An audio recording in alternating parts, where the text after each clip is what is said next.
You have completed the first phase of your training and are now ready to continue. Before you expand your open water training, we need to once again review some of the risks as they apply to scuba diving in the open water.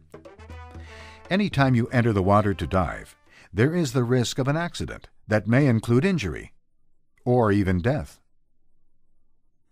This risk requires that you be very conscious of your responsibility to follow instructions and remain in close contact with your instructor during supervised activities.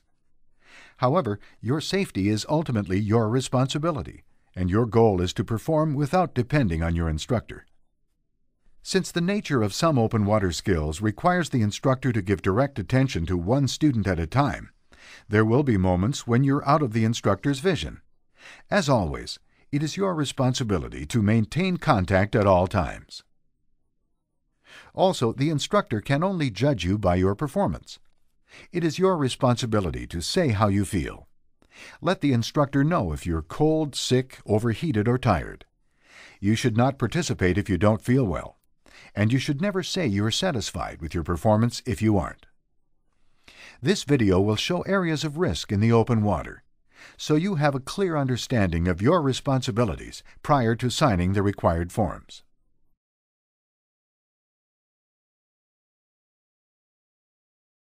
You are responsible for your own physical and mental fitness. Your current readiness to dive includes not being sick or in poor health. The use of any substance that may impair your performance as a diver is contrary to safe diving. It is natural to feel somewhat excited, even stressed, prior to open water diving. But remember, you have been trained to deal with the risks. Follow the rules and dive within your limits, and you will have a wonderful adventure.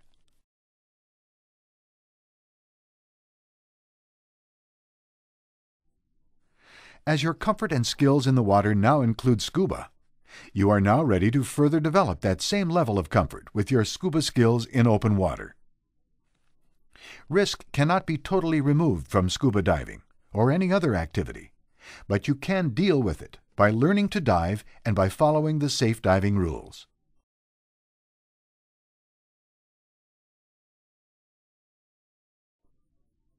Scuba diving is a blend of the person, the skills, and the equipment. You need a proper, complete total diving system that fits and is adjusted for you. Purchasing a total diving system that is best for you will improve your safety and enjoyment of diving. One last but important part of diving is learning to take proper care of your total diving system after every dive to prevent the risk of injury from equipment problems or failure.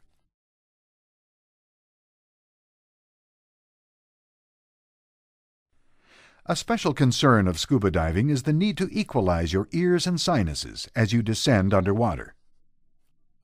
By controlling your buoyancy with your BC, you can provide yourself time to equalize and not go beyond your planned depth.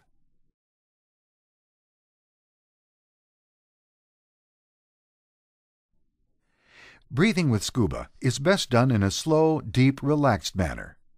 Breathe continuously and do not hold your breath. Swimming in a steady, slow, easy manner with neutral buoyancy will make you a more efficient diver.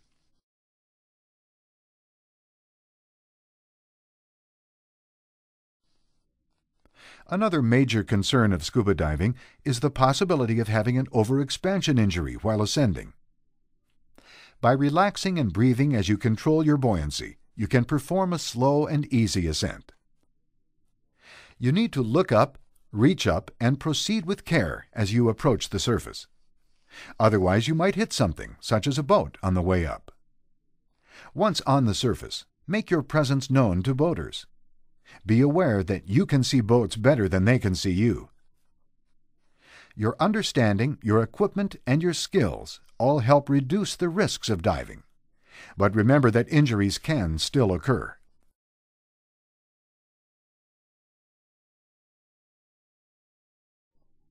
One concern about temperature is that you might overheat on the surface while you are putting on your dive gear. The other concern is that you may become excessively cold while underwater. Water takes away body heat 25 times faster than air. Therefore, divers need to wear the correct protective suit for the water temperature.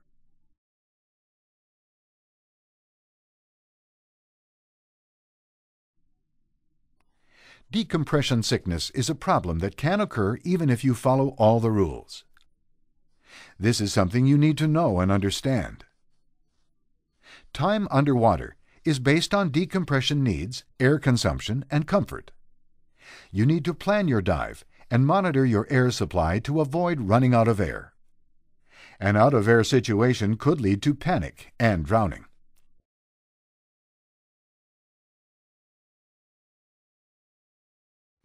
Extra care must be used as you enter or exit the water, so as not to hurt yourself or others. A rocky shoreline, surf, and currents all add up to risks of diving. Diving skills, along with a calm, relaxed approach, will help you deal with these environmental conditions. Entanglement is a problem that can be handled as long as you don't panic. Some aquatic life can be harmful, and care needs to be taken to avoid contact and to not provoke animals. The risk of diving-related injury is, of course, greater in the open water than in the swimming pool. But how you behave and relate to other divers is a key to lessening problems. You need to follow the instructions from diving leaders and follow the safe rules of diving. It is your responsibility to maintain both buddy and instructor contact during open water training dives.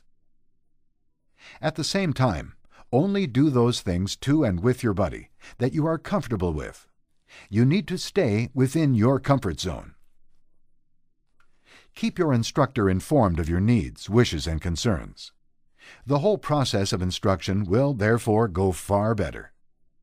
Remember, the instructor only knows how you look, not how you feel. Stress is a normal and expected part of scuba diving. You need to control it to be able to solve problems while in the water. By developing a higher level of awareness of yourself, your buddy, your skills, your total diving system, and the environment, you will be a better and safer diver. By putting all these ideas together with your training, you will be ready to dive in open water. Risk is a part of life. Activities that add adventure to our lives also add risks. Yet most recreational divers enjoy scuba diving without ever having an injury. At the same time, no one can guarantee that you will never have an accident.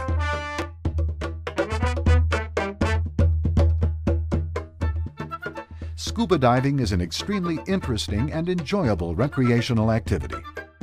With the information provided here, your diving instruction, and a thinking approach to scuba diving, you can have exciting adventures with a known and controllable degree of risk.